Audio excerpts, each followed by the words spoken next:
Donc en fait la tête du dispositif, on peut voir qu'il y a une tête d'aspiration. En fait, c'est un embout de seringue qui va servir à aspirer un composant et à le maintenir en position sur la tête. Et donc c'est un bras contrôlé en X et en Y manuellement par l'utilisateur et avec un système de descente suivant l'axe Z pour descendre le composant sur une carte. Alors, comment on approvisionne la tête en composants? Il y a deux dispositifs. Sur le côté, on a un support pour des rubans. Donc normalement, les composants, les petits composants et même parfois des composants un peu plus gros. Donc là, en l'occurrence, ce sont des résistances ou des condensateurs. Donc là, on peut voir le premier ruban, c'est un ruban de résistance. Ceux du bout, là très clairement, ce sont des condensateurs céramiques. Et donc, on peut récupérer au bout du ruban des composants avec la tête d'aspiration. Pour ensuite aller les placer avec précision sur la carte. Et autre type de conditionnement, donc en vrac. Donc ici vous pouvez voir un carrousel avec donc différents compartiments, et dans chacun de ces compartiments il y a des composants qui sont placés. Donc là, le compartiment qui est ouvert, c'est un compartiment de résistance de 100 ohms. Le compartiment qui se trouve juste à côté, c'est un circuit intégré. Là, je ne peux pas zoomer suffisamment pour voir la référence, mais donc c'est un composant en boîtier SOIC. Donc, on va dire que c'est la version miniaturisée des composants électroniques qu'on utilise classiquement en TP, en salle de TP d'électronique, hein, amplificateur opérationnel, microcontrôleur, etc., sur des plaquettes d'essai à trous. Donc là, bien évidemment, ça ne peut pas convenir pour ce genre de dispositif de test en salle de TP, mais c'est le même genre de boîtier en plus petit. Alors à titre indicatif, ce composant-là, l'écartement entre les pattes, il doit être de 1,27 mm, à comparer aux 2,54 mm de l'écartement entre pattes des composants standards traversants. Et donc la tête de positionnement, en fait, elle est équipée d'un éclairage, première chose, et d'une caméra. Et donc la caméra, l'image, elle est récupérable sur cet écran. Et donc ça permet d'aligner avec une grande précision la tête de placement. Alors d'ailleurs, la caméra est orientable suivant plusieurs axes pour vérifier que le composant est aligné suivant l'axe X et Y. Donc c'est un dispositif manuel, mais on va dire quand même semi-automatisé. Le principe étant de placer approximativement la tête où il faut, au-dessus de la carte, avec le composant qui se trouve dessus. Alors d'ailleurs, la tête est totalement orientable, hein. Avec la molette, on peut faire tourner le composant dans le plan XY. Et donc le principe, ensuite, une fois que le bras est à peu près bien placé, on termine le travail avec des molettes qui se trouvent ici, qui permettent d'ajuster la position avec une très grande précision. Et donc avec le pupitre de commande, donc avec les touches qui se trouvent complètement à gauche, on peut donner l'ordre de descente du composant, et le composant va être placé et relâché sur la carte avec précision.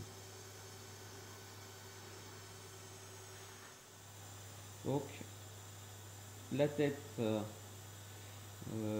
avec l'aspiration, permet de prendre le composant et de l'amener au plus près de la carte.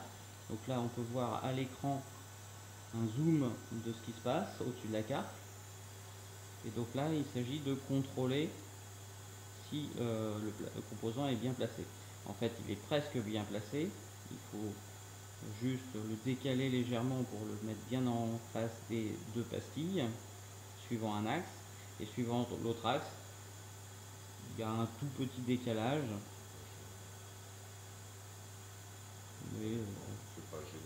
Mais qui n'est pas gênant. Donc à partir de là, on appuie sur le bouton de dépose et en fait la tête descend, coupe l'aspiration et le composant est bien en place. Donc si on revient sur la vidéo, ben, on peut voir que le composant est bien placé et qu'il y a les deux gouttes d'étain, enfin de pâte à braser, qui devraient permettre la structure du composant. Donc les machines automatisées de placement font la même chose mais de manière automatisée et avec des cadences de placement extrêmement rapides. L'intérêt des composants CMS, c'est entre autres choses d'accélérer les process de fabrication. Première chose, les cartes ne sont pas percées. Le perçage des circuits imprimés au niveau du temps de fabrication d'un circuit imprimé, c'est un temps non négligeable. Et deuxième chose, en règle générale, les machines de placement de composants CMS ont des cadences de placement beaucoup plus rapides que celles des machines qui placent des composants traversants. Et il y a moins de risque de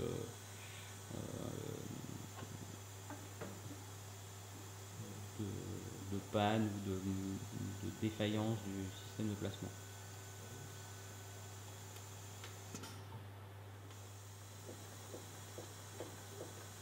Donc bien évidemment, oui, les molettes de réglage qui permettent de faire des réglages fins de la position ont une course limitée.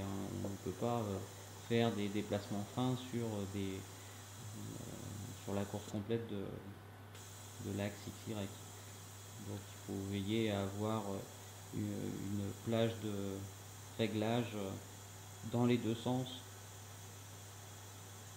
pour chaque axe correct. Voilà, donc on revient à la vidéo. Alors la seringue d'aspiration peut varier suivant le composant à attraper. Là c'est une seringue plutôt de grosse taille ou... Oui. Ouais. Donc il y a bien évidemment des seringues plus fines pour des composants plus fins. On va dire que cette seringue elle est relativement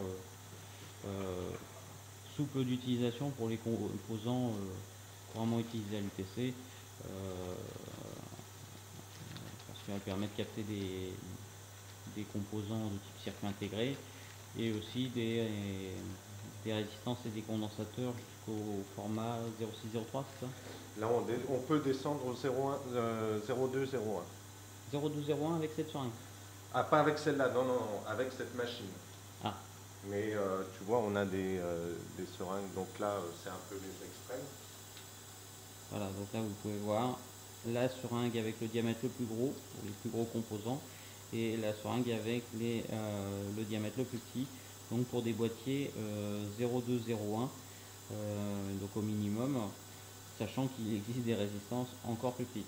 Il y a des composants encore plus petits que 0201. Donc je rajouterai sur la vidéo les dimensions de ces boîtiers 0201. C'est vraiment tout petit déjà.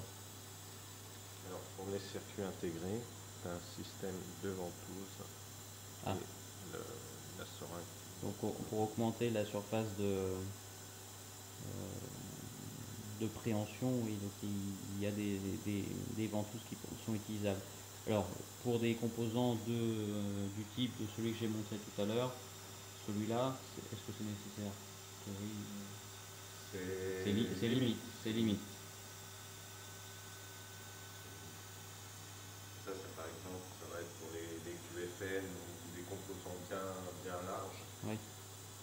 On peut essayer d'aller prendre l'autre sur le dépose.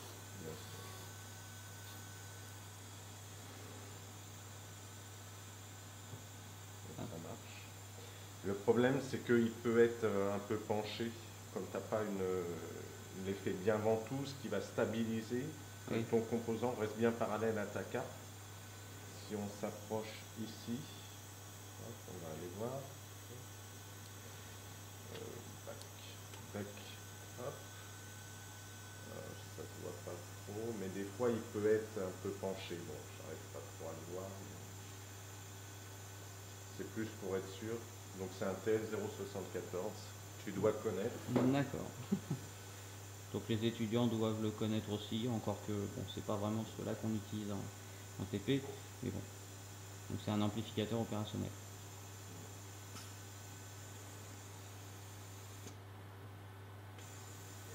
Donc on continue.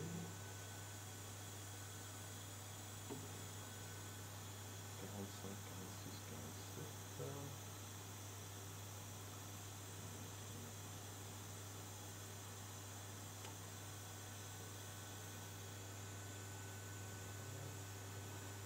Ah, la goutte, il y a une goutte qui est un peu loin. Alors, on va le placer quand même. Là. Alors, le risque, c'est qu'il se soulève à la cuisson, si j'ose m'exprimer ainsi. Oui, ça c'est un risque même dans des productions industrielles. On parle d'effet tombstone, ça veut bien dire ce que ça veut dire, c'est l'effet pierre tombale. Quand le composant est plus attiré par une des gouttes d'étain que l'autre, il va être par capillarité aspiré et il va se redresser. Donc bien évidemment, ça va moins bien marcher.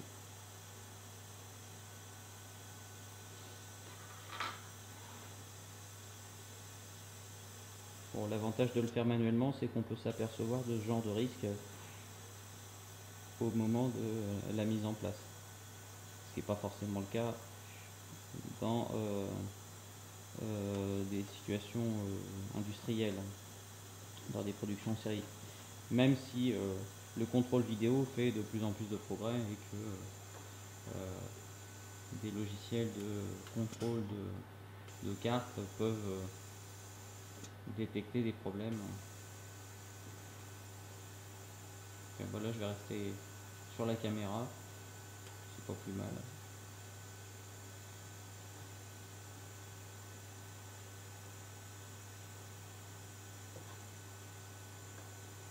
Donc l'avantage du dépôt de pâte et de la soudure au four, donc avec un four de refusion qu'on va voir juste après, c'est que on peut avoir des cartes très très denses et la conception n'est pas trop conditionnée par le process de fabrication. Alors que des process de brasure à la vague par exemple, donc on fait passer le circuit imprimé sur une vague d'étain et on dépose l'étain instantanément on passe dans de l'étain en fusion et l'étain ne va se déposer que sur les îlots métalliques, que sur les pastilles du circuit imprimé. Le problème c'est que le dépôt de la pâte, le dépôt d'étain va être conditionné par le mouvement de la vague et on peut se retrouver avec des formes de soudure plus ou moins déformées lorsque le composant est face à la vague ou que on doit souder une pâte qui se trouve derrière le composant vis-à-vis de la vague. Et on peut même avoir des pâtés en fait. Si les composants sont trop proches les uns des autres, la soudure à la vague peut provoquer des courts-circuits. Donc là, dans le placement, il faut déjà prendre en compte le process de soudage où on va placer différemment les composants pour justement prendre en compte cet effet vague.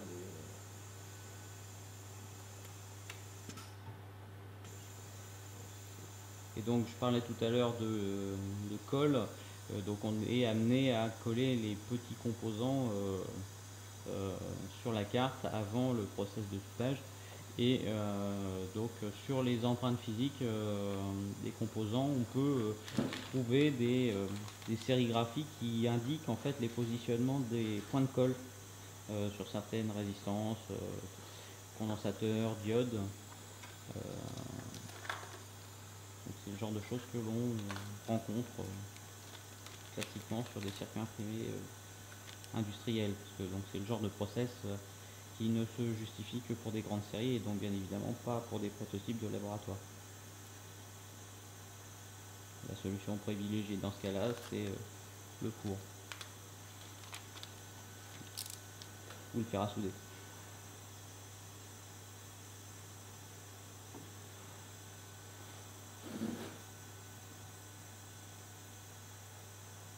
Voilà un composant intégré.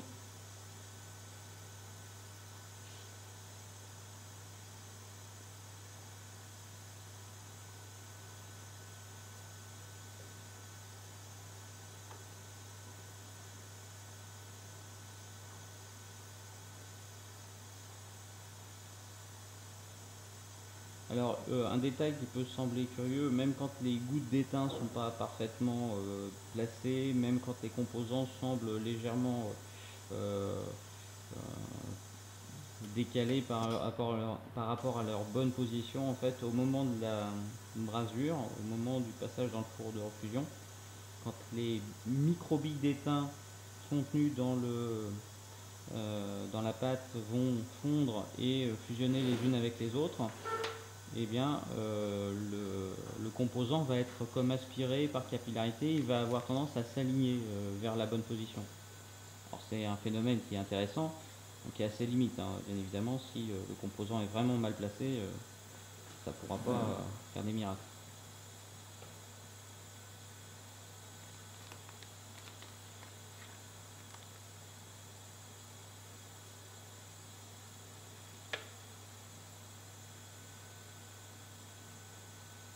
Alors, si des étudiants sont intéressés par la conception de cartes avec des composants CMS, donc il faut savoir que c'est quelque chose qu'on peut faire même à la main, avec un fer à souder bien évidemment, mais il y a quelques petits détails à savoir.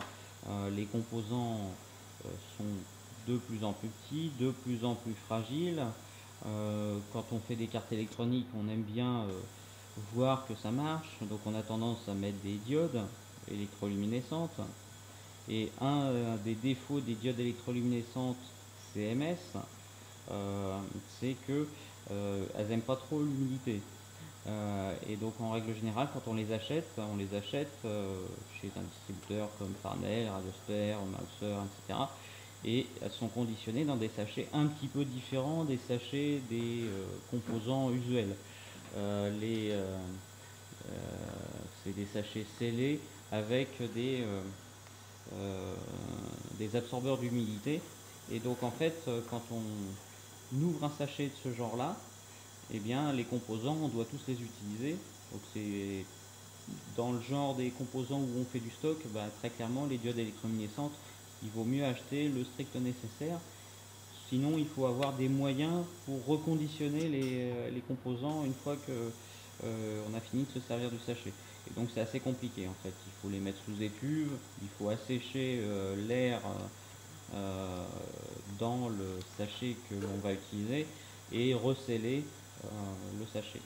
Si on ne fait pas ça, en fait, le composant se gorge d'humidité et au passage au four, il risque de se casser en deux. Et donc ça marchera moins bien. C'est l'effet popcorn. Voilà.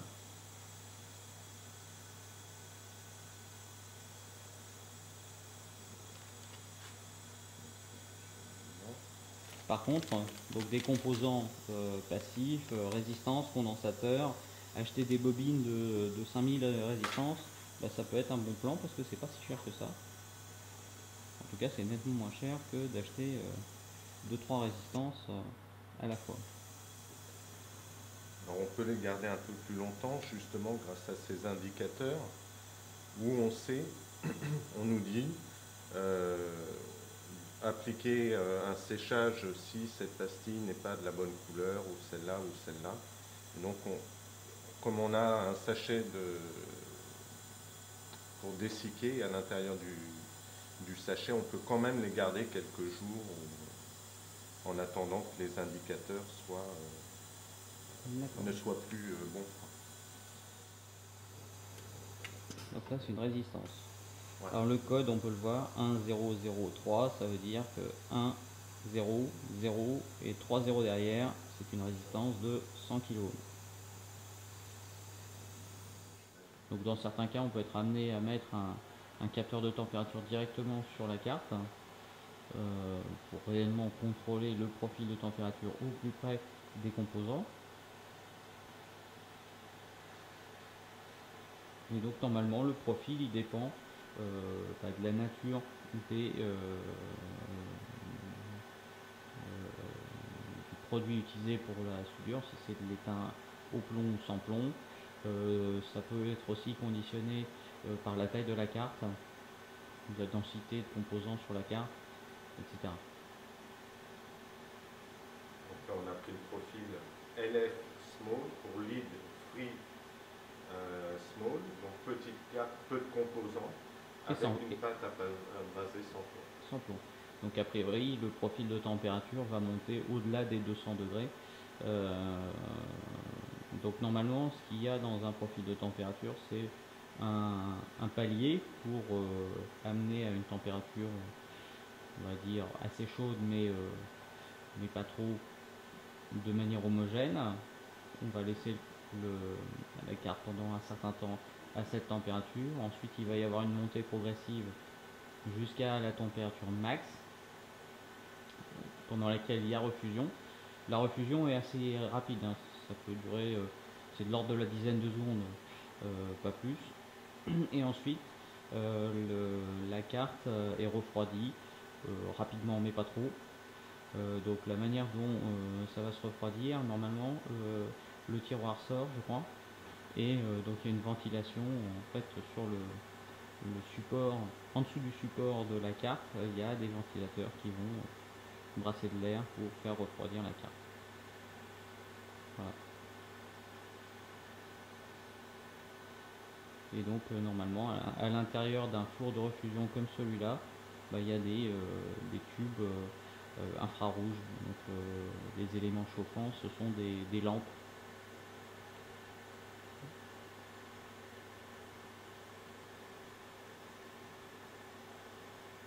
Donc là aussi c'est du matériel LPKF, comme la plateforme de placement de composants, comme la machine de gravure de circuit imprimé qui a été présentée dans une vidéo précédente.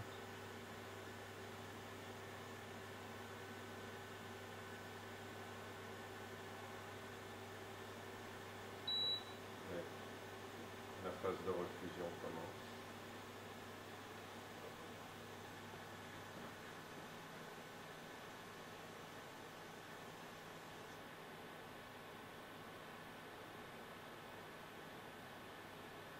Donc après le palier de température, là, on voit la température qui se met à augmenter.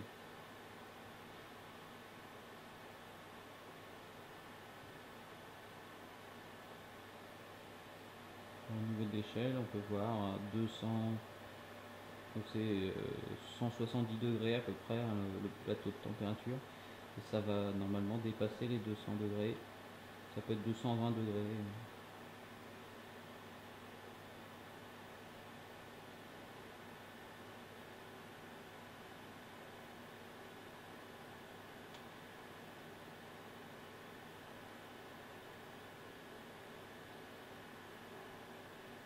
Ah non, ça monte encore.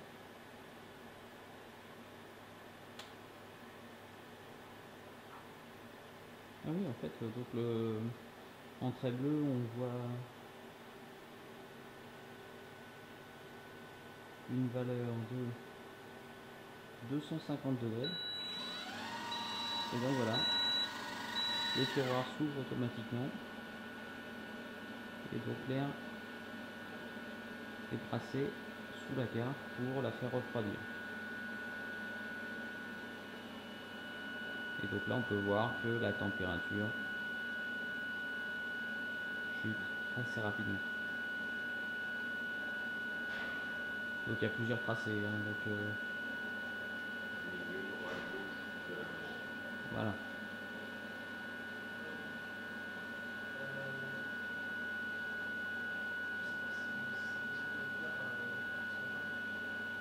Je vais essayer.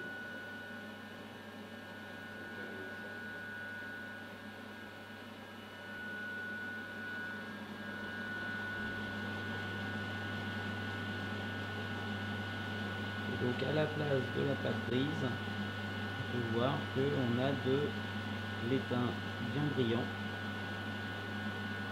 au niveau des composants qui ont été placés. Donc la refusion, décidément, on a du mal à faire le focus.